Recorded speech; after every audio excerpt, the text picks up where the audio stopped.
ولا تركنوا إلى الذين ظلموا فتمسكم النار وما لكم من دون الله صدق الله مولانا العظيم وصدق رسوله النبي الكريم الأمين إن الله وملائكته يصلون على النبي يا أيها الذين آمنوا صلوا عليه وسلموا تسليما إن الله وملائكته يصلون على النبي يا أيها الذين آمنوا صلوا عليه وسلموا تسليما اللهم صل على سيدنا وأصحاب سيدنا وأزواج سيدنا ومولانا وملجأنا ومأوانا محمد وبارك وسلم وصل عليه الصلاة والسلام عليك يا سيدي يا رسول الله وعلى آلك وأصحابك يا سيدي يا حبيب الله۔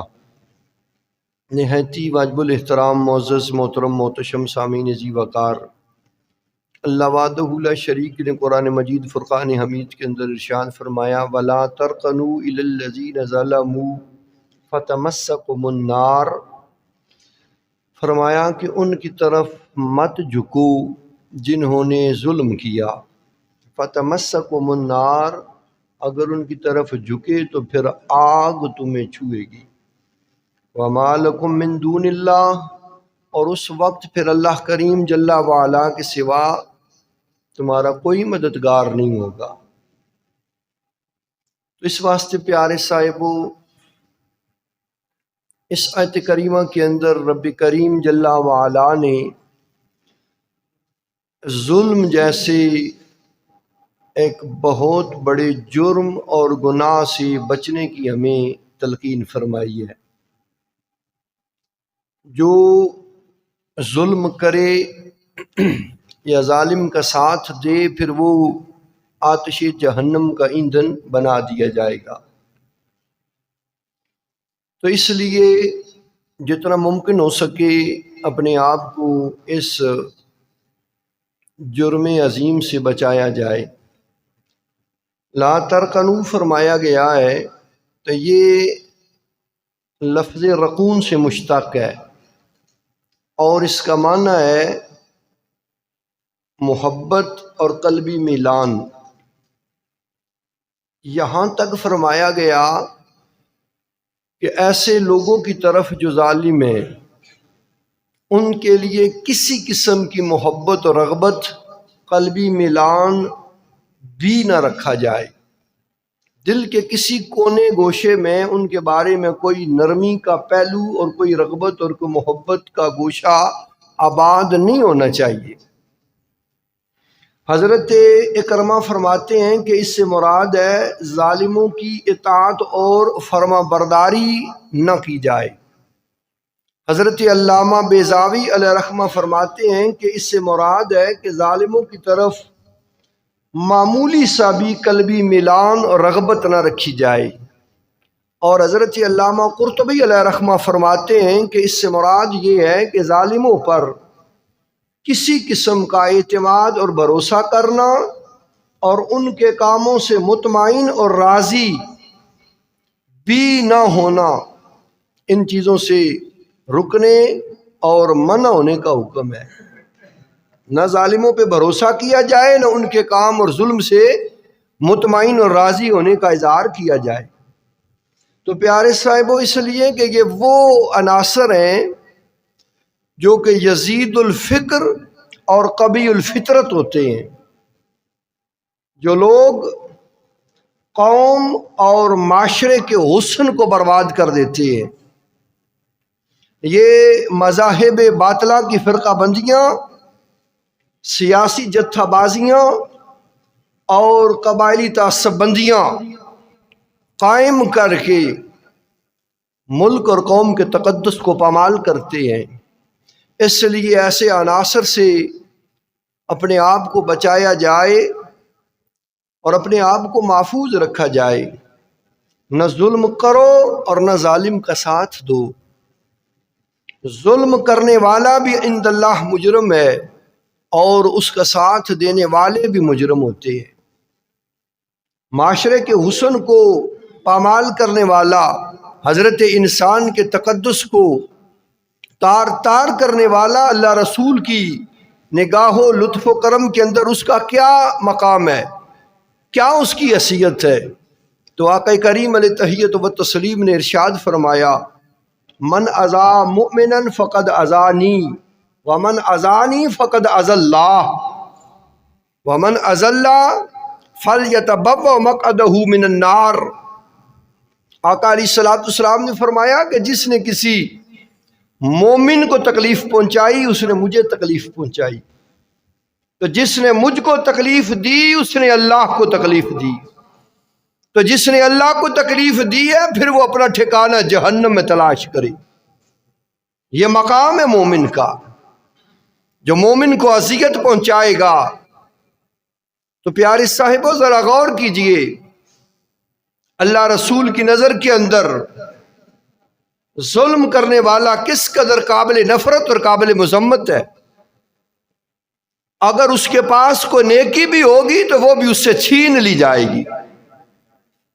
آقا علیہ الصلوۃ والسلام نے فرمایا وہ لوگوں جانتے ہو تم کہ مفلس کون ہے؟ عرض کیا گیا کہ سونے محبوب جس کے پاس درم و دینار نہ ہوں، سامان دنیا نہ ہو، وہ مفلس ہے۔ آقا علیہ الصلوۃ والسلام نے فرمایا میری امت کا مفلس وہ ہے کہ جو قیامت کے دن اس حال میں آئے گا، اس کے ساتھ نمازیں ہوں گی، روزے بھی ہوں گے، زکوٰۃ بھی ہوگی، نیکی والے کام ہوں گے، لیکن ساتھ میں یہ حال ہوگا اس نے کسی کو گالی دی ہوگی، اس نے کسی پر بہتان باندھا ہوگا، اس نے کسی کو دکھ اور تکلیف پہنچائی ہوگی۔ تو پھر کیا ہوگا؟ جن پر اس نے ظلم کیے، گالی دے کر، غیبت کر کے، چغلی کر کے، بہتان باندھ کے، قتل کر کے، دھوکہ فراڈ کر کے، وغیرہ وغیرہ، تو مظلوموں کی ایک تعداد جو اللہ کریم جل وعلا کی بارگاہ کے اندر اپنے حق کے بارے میں سوال کرے گی، پھر اسے لایا جائے گا۔ پھر کیا ہوگا؟ درم و دینار تو ہوں گے نہیں۔ فرمایا میرے کریم نے پھر اس کی نیکیاں اٹھا اٹھا کے ان مظلوموں کو دے دی جائیں گی۔ اس حال میں پہنچے گا کہ اس کی نیکیاں ختم ہو گئیں اور تعداد مظلوموں کی اب بھی باقی ہے۔ پھر ان مظلوموں کے گناہوں کو اٹھا کے اس کی گردن پہ لاد دیا جائے گا اور پھر اسے دھکا دے کے جہنم رسید کر دیا جائے گا۔ اس واسطے پیارے صاحبو، جو بندگان خدا پہ ظلم روا رکھے، قیامت کے دن اس کے ساتھ ایسا حشر ہونے والا ہے۔ اس واسطے آقا علیہ الصلوۃ والسلام نے فرمایا آج دنیا کے اندر ہی اگر کسی کے ساتھ کوئی زیادتی کی ہے، کوئی ظلم کیا ہے، تو اس سے معاف کروا لو، اس سے معافی مانگ لو، کسی نہ کسی طریقے سے بات بن جائے گی۔ کل قیامت کے دن درم و دینار نہیں ہوں گے، وہاں پہ سفارشیں نہیں چلیں گی، پھر وہاں پہ کیا ہوگا؟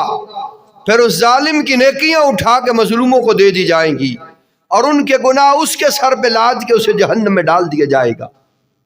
تو پیارے صاحبو، یہ اتنا برا گناہ ہے، یہ اتنا بڑا گناہ ہے کہ یہ انسان کو تباہ و برباد کر دیتا ہے۔ تو اس لیے ہر ایک انسان کو چاہیے کہ وہ اس جرم سے اپنے دامن حیات کو پاک رکھے، اس کا استعمال نہ ہو۔ اور یاد رکھیں، ظلم یہ نہیں ہے ہم نے کسی کو گالی دے دی یا ہم نے جناب کسی کا قتل کر دیا، کسی سے فراڈ کر دیا، یہ ظلم تو ہے ہی ہے، لیکن یہ بھی ظلم ہے کہ ہم نے ظالم کا ساتھ دے دیا، اسے کو مشورہ دیا، ہم نے جناب اس کے سامنے چپ سادھ لی، ظلم ہوتا رہا اور ہم خاموش تماشا دیکھتے رہے۔ ایسے لوگ بھی اللہ کریم جل وعلا کی غضب و غضب کا شکار ہوتے ہیں۔ پیارے صاحبو، آج تو صورتحال یہ ہے کہ ہم میں سے ہر ایک کی ظالم ہے، کوئی حقوق اللہ کی نافرمانیاں کرتے ہوئے تو کوئی حقوق العباد کی۔ ادائیگیاں نہ کر کے، ہر ایک ظالم ہے، حقیقت بات عرض کروں، اگر ہمارے پاس پیسہ ہے تو ہم ظالم ہیں کہ زکوٰۃ ادا نہیں کرتے، ہم ظالم ہیں کہ عشر ادا نہیں کرتے، ہم ظالم ہیں کہ صدقات و خیرات ادا نہیں کرتے۔ جو امت کے امراء پر، امت کے غرباء کا حق ہے وہ ہم ادا نہیں کرتے، اور اسی وجہ سے غریبوں کے بچے سڑکوں پہ رل جاتے ہیں۔ ایک ایک لقمے کے لیے آج لوگ چوریاں کرنے کے لیے مجبور ہیں۔ اگر قوم کے امراء اپنی زکوٰۃ کو، صدقات و خیرات کو آسن انداز سے ادا کریں تو غریبوں کو اس طرح سڑکوں پہ ذلیل نہ ہونا پڑے، معصوم بچوں کو جن کی عمر کھیلنے اور پڑھنے کی ہے انہیں یوں جناب مزدوریاں اور محنتیں نہ کرنی پڑیں، بلکہ ان کا حق جب ان کے گھر تک پہنچے تو وہ بھی سکھ کا سانس لے سکیں۔ لیکن کیا ہے کہ امراء اپنے حصے کی ذمہ داری ادا نہیں کرتے۔ جو حکماء ہیں، جو ارباب علم و دانش ہیں، جو حکمران ہیں، وہ بھی اپنے اپنے حساب سے ظالم ہیں۔ اگر کسی کو رب نے اختیار عطا کیا ہے تو وہ اپنے زیر اثر لوگوں کا خیال کرے، احساس کرے ان کا، ان کے دکھوں کا مداوع کرے، ان کی پریشانیوں کو سن کے حل کرے۔ وہ تو خواب غفلت میں سویا ہوا ہے، پتہ ہی کوئی نہیں دنیا کس حال میں جی رہی ہے، کیسے وقت گزار رہی ہے۔ تو پیارے صاحبو، یہ سارے ظلم ہیں۔ تو جب ظلم حد سے بڑھ جائے اللہ کریم جل وعلا کی غیظ و غضب کا کوڑا برس جاتا ہے۔ تو اس واسطے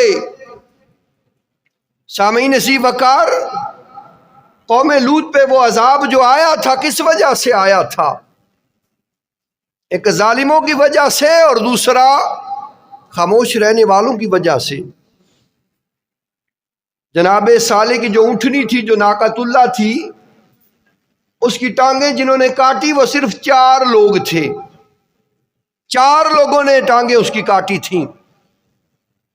تو پھر کیا ہوا؟ ساری قوم پہ عذاب آیا۔ سبب کیا تھا؟ کاٹنے والے 4 تھے، باقی سارے خاموش تماشبین تھے۔ تو ان سب کو اللہ کریم جل وعلا کے غیظ و غضب میں پھر سب کا رگڑا نکل گیا۔ ہمارا حق بنتا ہے کہ ہم اگر ظالم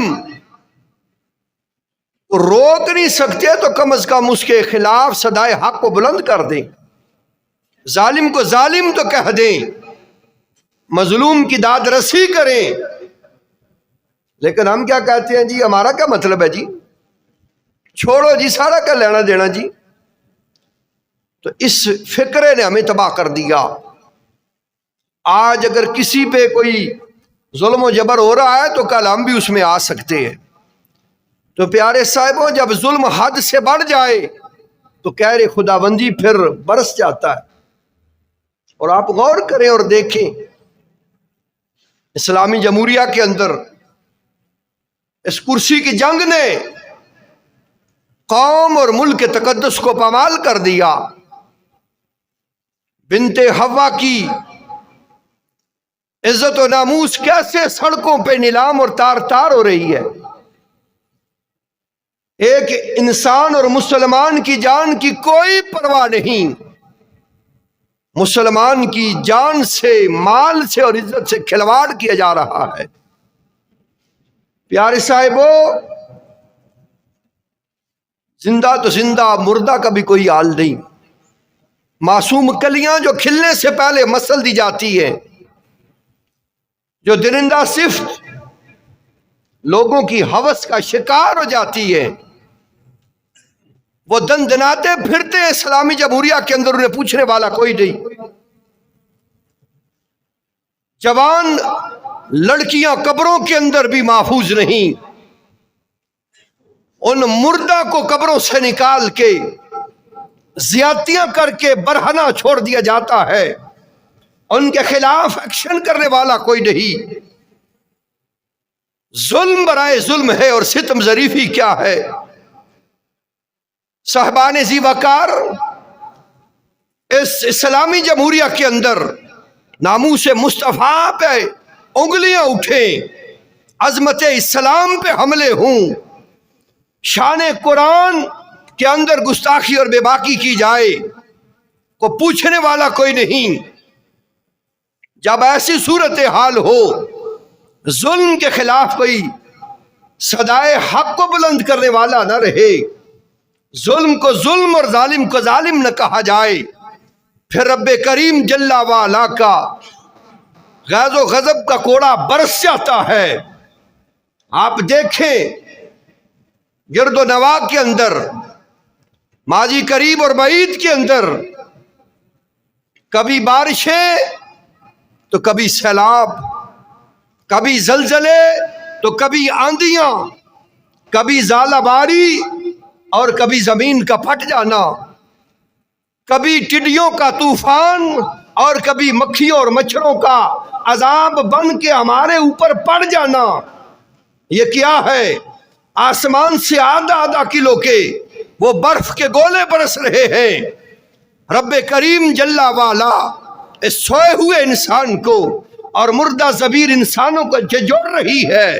وہ غافل غور کر اور عقل کے ناخن لے، ہوش کر، خواب غفلت سے بیدار ہو۔ یہ رب کریم جل وعلا کی جانب سے کبھی کرونا تو کبھی لمپی سکن، پیارے صاحبو، نہ انسان بچے ہیں نہ حیوان۔ یہ رب کریم جل وعلا کی جانب سے چھوٹے چھوٹے ٹریلر ہیں۔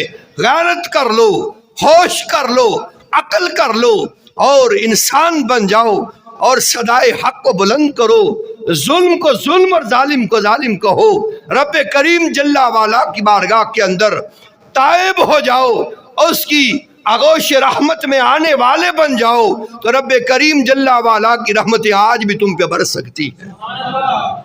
لیکن ضرورت اس امر کی ہے کہ ہم کچھ غور کریں، کو فکر کیا جائے۔ ہر ایک انسان اپنے جو اس کے حق ہیں، اپنے جو حصے کا کام ہے وہ ضرور کرے۔ ہم اپنے حصے کا ہی کام کر دیں تو پھر چراغ سے چراغ جلتا ہے تو روشنیاں ہو جاتی ہیں، لیکن کوئی اپنے حصے کا کام کرنے کو تیار نہیں ہے۔ پیارے صاحبوں، اگر آج ہم صدائے حق بلند نہیں کرتے، برے کو برا اور اچھے کو اچھا نہیں کہتے، ہم کس چیز کے مسلمان ہیں؟ ایمان تو یہ ہے کہ اگر ہم برائی کو، ظلم کو، جرم کو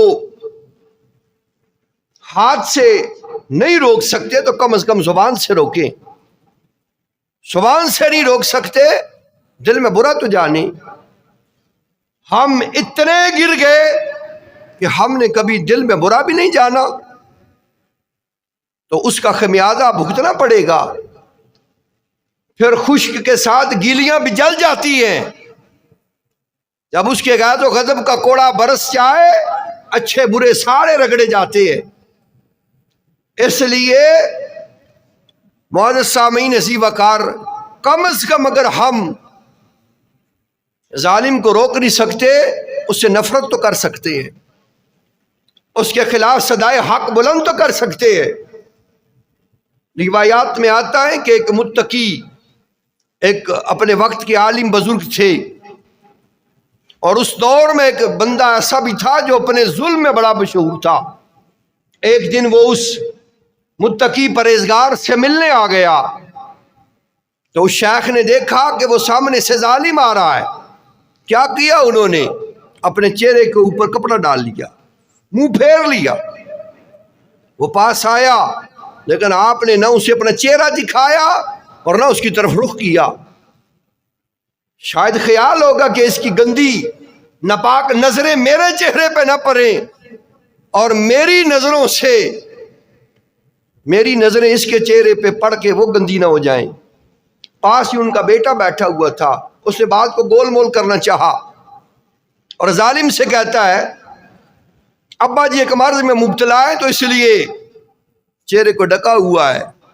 تو بابا جی بولے فرمایا نہ مجھے کوئی تکلیف ہے نہ کوئی بیماری ہے، میں فقط اور فقط تیرے ظلم کی وجہ سے تجھ سے نفرت کرتا ہوں، تیرے اس برے عمل کی وجہ سے تجھ سے مجھے گھن آتی ہے۔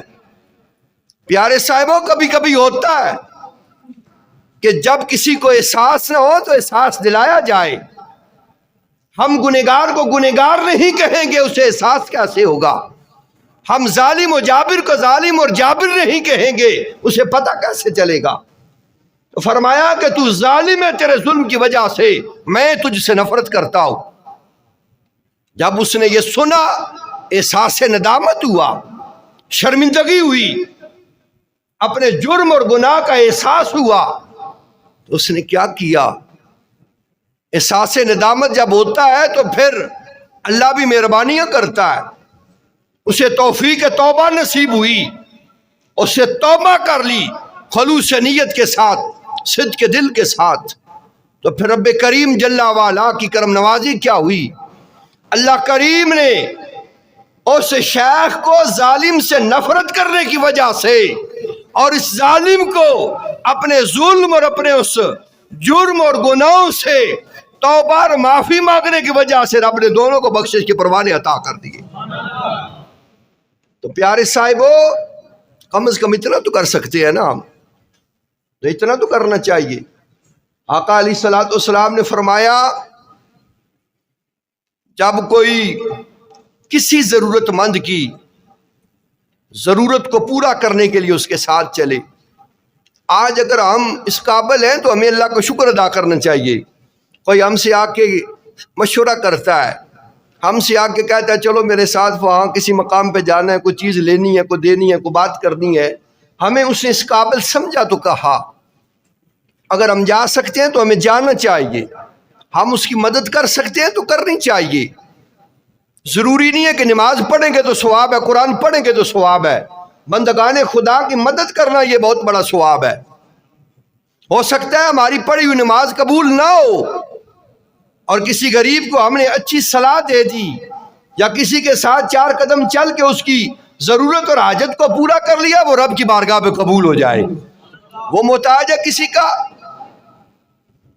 اسے کسی سے اجازت لینے کی ضرورت ہے کہ یہ قبول کروں اور یہ نہ کروں، وہ مالک ہے اپنی مرضی کا۔ تو اس واسطے پیارے صاحبو، ان چھوٹی چھوٹی چیزوں کو جنہیں ہم نظر انداز کر جاتے ہیں، اپنی زندگی کی بڑی نیکیاں سمجھ کے کیا کرو۔ فرمایا کہ جو کسی مسلمان کے ساتھ اس کی ضرورت کو پورا کرنے کے لیے جائے، وہ ایسے ہی ہے کہ جیسے اس نے 1 مہینہ روزے رکھے اور 1 مہینہ اعتکاف بیٹھا رہا۔ اور جو کسی مظلوم کی مدد کرنے کے لیے اس کے ساتھ چلے، قیامت کے دن اللہ کریم جل وعلا پل صراط پہ اس کے قدموں کو استقامت عطا کرے گا، جبکہ اور لوگوں کے قدم اس روز پھسل رہے ہوں گے۔ تو اس واسطے ہم نے اگر کسی کی مدد کر دی، کسی کے ساتھ تھوڑا تعاون کر دیا قولی فعلی مالی اعتبار سے، تو وہ ہماری بہترین نیکی ہے اور وہ کرنی چاہیے، جتنا ممکن ہو سکے کرنا چاہیے۔ کم از کم ہم کسی پریشان حال کی پریشانی دور کر رہے ہیں۔ آقا علیہ الصلوۃ والسلام نے فرمایا کہ جو شخص کسی کی دنیا کی پریشانیوں میں سے ایک پریشانی دور کرے گا، اللہ کریم جل وعلا قیامت کی ہولناک پریشانیوں میں سے اس کی ایک پریشانی کو دور فرما دے گا۔ تو اس واسطے کتنے اجر کی بات ہے، یہ کتنے بڑے ثواب کی بات ہے۔ تو پیارے صاحبو، اور یہ بھی فرمایا ہے کہ جو شخص کسی پریشان حال کی، کسی مظلوم کی داد رسی کرے، اس کی پریشانی کو، اس کی اذیت اور تکلیف کو دور کرنے کی، اس کی حاجت اور ضرورت کو پورا کرنے کی کوشش کرے، تو جیسے میں نے عرض کیا کہ قیامت کے دن پل صراط پہ رب کریم اس کے قدموں کو استقامت بھی عطا کرے گا اور اسے جنت میں داخل بھی فرمائے گا۔ اور فرمایا کہ جو کسی مظلوم کو دیکھے اور وہ اس سے مدد بھی مانگے اور وہ اس کی مدد نہ کرے، یعنی دیکھنے والا مظلوم کی مدد نہ کرے، جیسے ہماری سوچ اور فکر ہے، اصل کا مطلب ہے جب وہ ہماری چھوڑو بس ٹھیک ہے، نہ تکو تو نہ گچھو، اپنا معزز سامعین، یہ بہت بڑے عذاب کی بات ہے۔ بنی اسرائیل کے ایک قبیلے پر عذاب آیا، 313 لوگ اللہ کریم جل وعلا کے عابد و زاہد تھے۔ جناب جبرائیل کو اللہ نے فرمایا پٹک دے ان سب کو، اٹھا نیچے سے اور پھر اوپر سے انہیں نیچے پھینک ڈال، تہو بالا کر دے پوری بستی کو۔ وہ پوری بستی صفائے ہستی سے مٹ گئی۔ جناب جبرائیل نے عرض کیا رب کریم یہ تیرے عبادت گزار بندے بھی ہیں، یہ نیکوکار بھی ہیں، ان کا کیا کرنا ہے؟ اللہ کریم نے فرمایا سر فرشت رکھ ان کو۔ کیوں؟ وہ عابد تھے، زاہد تھے، لیکن ان کا وہ عبادت کرنا رب کو پسند نہیں آیا، اس لیے کہ انہوں نے اپنے کونے ملے ہوئے تھے، وہ گوشہ نشیں ہوئے تھے۔ پیارے صاحبوں، وہ برے کو برا نہیں کہتے تھے، وہ ظالم کو ظالم نہیں کہتے تھے، وہ باہر نکلتے ہی نہیں تھے۔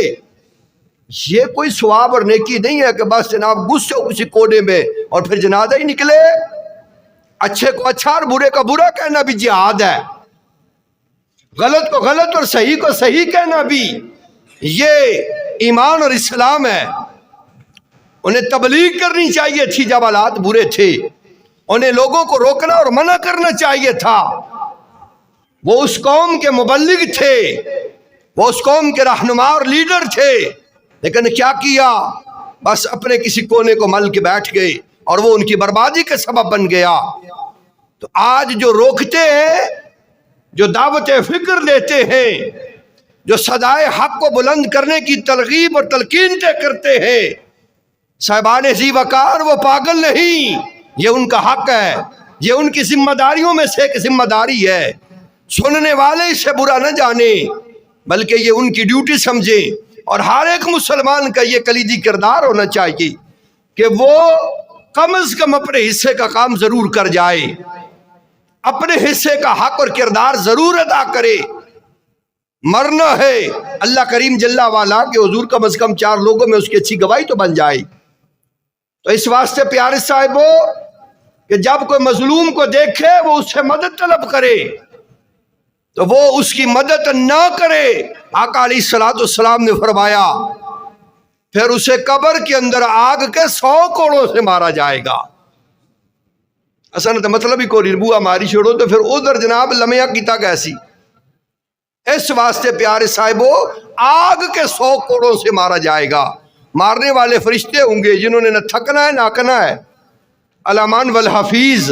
اس واسطے دعا کریں کہ اللہ کریم جل وعلا ہمیں ایمان والوں کے ساتھ رکھے، ایمان والوں کے ساتھ ہی ہمیں موت بھی عطا فرمائے، اللہ ہر ظلم ہر جرم سے ہمیں محفوظ فرمائے۔ تو اس واسطے معزز سامعین، ظلم آج کے اس دور میں ہمارے معاشرے میں بہت بڑھ چکا ہے، اس سے بچیے، اپنے آپ کو بھی بچائیں، اپنے آل و عیال کو بھی بچائیں، اپنے حلقہ احباب کو بھی بچائیں، اور اپنا کم از کم کلیدی کردار ضرور ادا کریں، اپنے حصے کا کام کر جائیں، باقی کے ہم ذمہ دار نہیں۔ ہر ایک کو اپنے حصے کا کام کرنا چاہیے۔ دنیا کیا کہتی ہے، لوگ کیا سوچتے ہیں، اس فکر سے نکلیں۔ ہمیں نہ کسی دنیا نے بخشوانا ہے اور نہ لوگوں نے بچانا ہے، ہم بچیں گے اللہ کے فضل سے، اللہ رسول کی محبت سے اور اپنے اچھے اعمال سے۔ تو اس واسطے دعا ہے کہ رب کریم جل وعلا ہمارے اس وطن عزیز کو، امت مسلمہ کو ہر ظالم کے ظلم سے اور ہر جابر کے جبر سے محفوظ فرمائے۔ اللہ ملک پاکستان کو استحکام عطا کرے اور امت مسلمہ کو اللہ امن اور سکون عطا فرمائے۔ وما علینا الا البلاغ المبین۔